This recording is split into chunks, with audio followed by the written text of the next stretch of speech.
Salam dəyərli şagirdlər.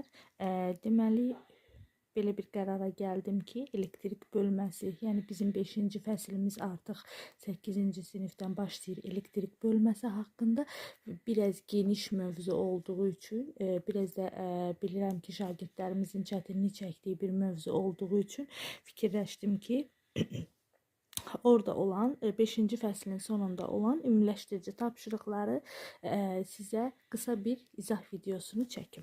Deməli, birinci sualda nə deyir? Deyir, dielektrik dayaq üzərində 1 və 2 metal lövhələri paralel birləşdirilmişdir. 2 lövhəsinin yaxınlığına, deməli 2 lövhə budur. 2 lövhəsinin yaxınlığına mənfi yüklü bir elektriklənmiş metal kürəcik gətirilərsə, lövhələrdə elektrik yükü necə paylanır? Fikir verin, birinci və ikinci lövhəmizdir.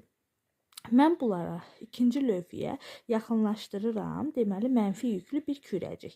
Biz bilirik ki, bu hadisə aiddir elektrostatik induksiya hadisəsinə, yəni təsir ilə elektriklənmə. Qısa bir özet keçsək, bilirik ki, elektriklənmənin 3 növü var. Sürtünmə ilə elektriklənmə, təsir ilə elektriklənmə, biz ona həm də elektrostatik induksiya da deyirik. Həmçinin deməli, üçüncü isə toxunma ilə elektriklənmə idi. Və bu birinci sualımız bizim təsirlə elektriklənməyə aiddir. Yəni elektrostatik induksiya hadisəsinə aiddir. Deməli, yaxınlaşdırdığımız zaman bilirik ki, mənfi özünə müsbəti neyniyəcəkdir? Cəzb eləyəcək. Yəni, əks işarəli yüklər bilirdik ki, bir-birini cəzb edir. Eyni adlı, eyni işarəli yüklər bir-birini itələyir. Bunun üçün nə baş verəcək? Deməli, bu iki lövhəsinin sağ hissəsinə müsbətlər, sol hissəsinə mənfilər.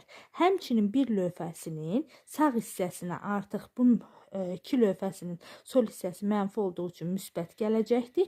Bir lövhəsinin deməli sol hissəsinə isə mənfilər gedəcəkdir. Həm də yadınızda saxlayın. Eyni işarəli yüklər demək olar ki, ən uzaq məsafəyə itələyir bir-birini. Fikir verin, mənfi ən uzaq məsafəyə mənfini itələmiş oldu. İndi baxırıq, deməli, müsbət mənfi bizim C variantımıza uyğun gəlmiş olur.